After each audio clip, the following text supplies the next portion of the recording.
we are now up to, we're back in InDesign. This is, by the way, in Blackboard, the statement that we're dealing with, and I just want to show you that the designer employed a gradient behind the type in order to bring the type out. Now let's go to InDesign, and this is where we left off on the last segment. I want you to select with the selection tool the type on a curve and remove the stroke so the type stands alone like that. Now, we don't need this anymore, so select that and delete that.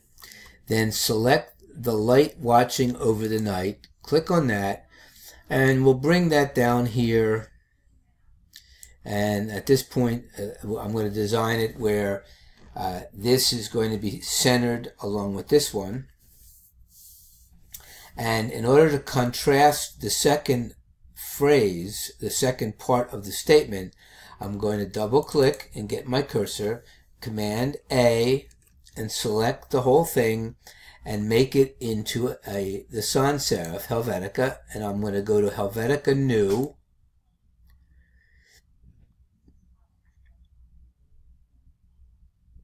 And for those who have a Mac, it might be on your PC, but Helvetica NEUE is better than the straightforward Helvetica because it gives you many more styles and weights of the type, as you can see here.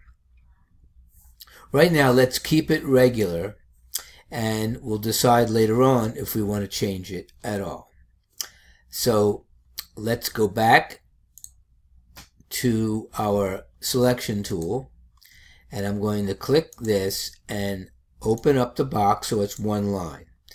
So at this point, I'm looking at the design in the frame, and you have to decide on the balance, the placement of these things within the 5-inch square. Now, let's go here, click on this one, and bring this here like that.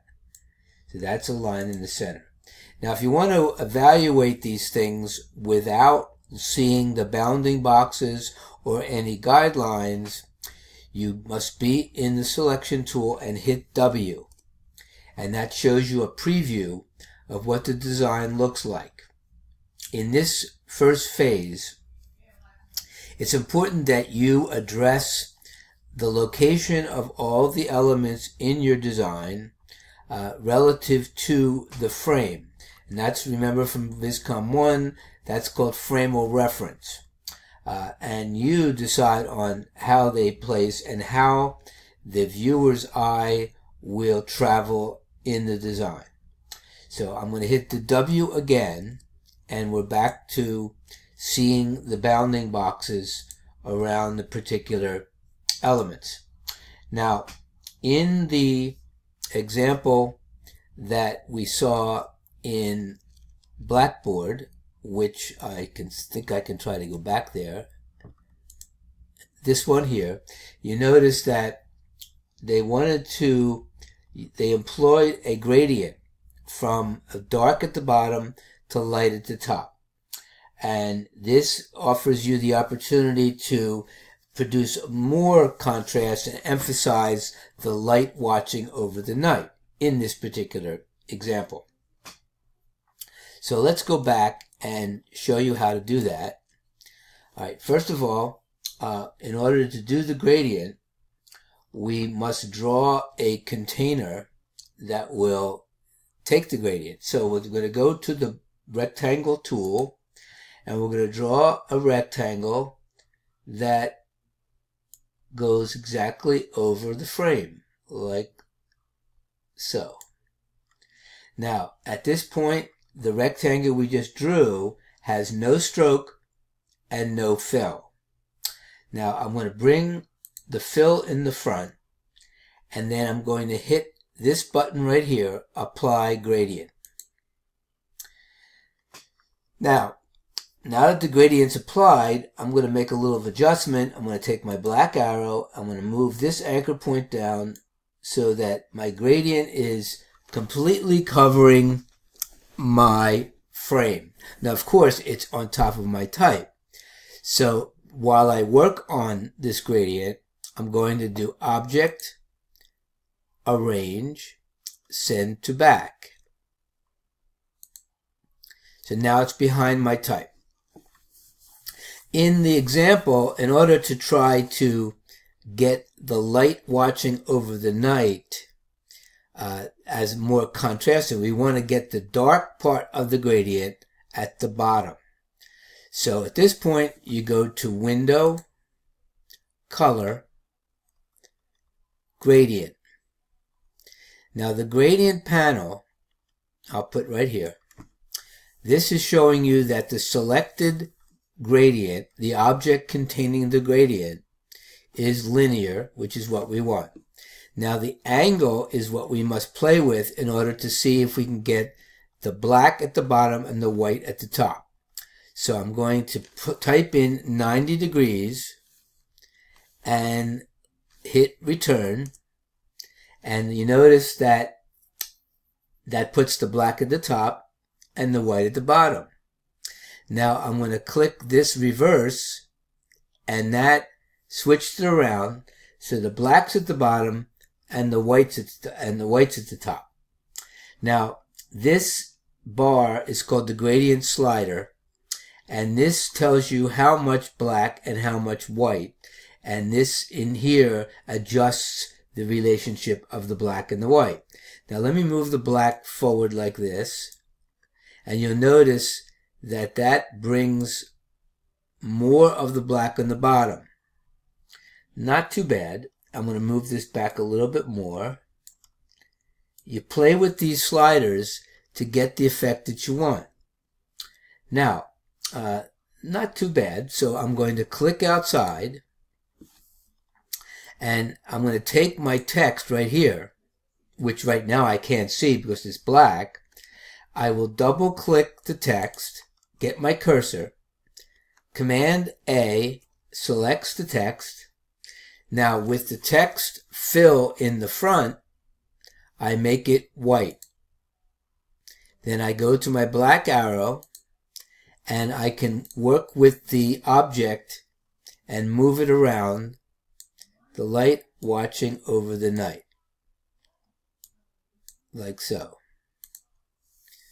So this is an example of some of the techniques that you can use in order to better express or amplify the content of the statement you're dealing with. Now, I want to show you a few other things regarding the type itself. If I want to change the weight of the type or the style of the type, I'm going to double click, get the cursor, Command or Control A, and then I'm going to go up to Helvetica New, and let's see what happens if we make this into, let's go ultra light italic. Now, as you can see, there's a whole different look to that.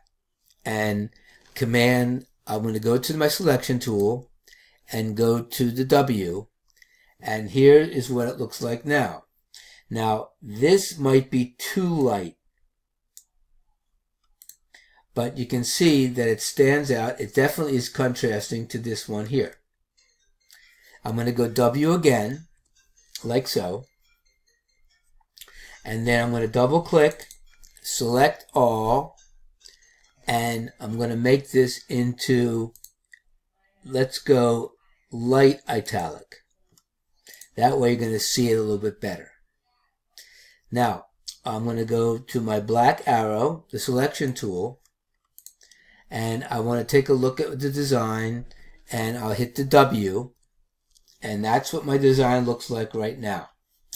Now, if you want to change the opacity, let's say for example this up here, we want this swept away by the wind. let's double click up here. I'm going to go back. First I'm going to go to my selections tool, hit W. I select here. I'm going to select this here away by the wind. And that is presently colored black. Now if I tint that and slide this down to, let's say, 60%, let's see what that looks like. So here you can see that you can vary the opacity of the color, in this case black, and it seems to fade off like so into the background. And these are just different techniques you can use in order to try to amplify what this statement is, what the content is of this particular statement. Now, at this point, I'm going to go to File, Save, and in your case, you have already saved it. Then the save will update it to include this particular first page. From here on in, it is up to you to use your own for statements. And if you have any additional questions, please let me know. And the other thing I recommend is that you could always search on the internet for different techniques in order to get the job done that you want to do. So lots of luck, and everybody should complete the 4 designs for ExpTypePhase 1.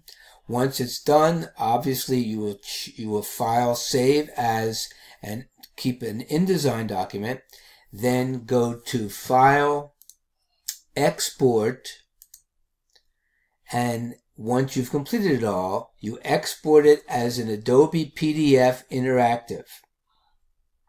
Make sure you're located in a place where you can get it, and you hit Save.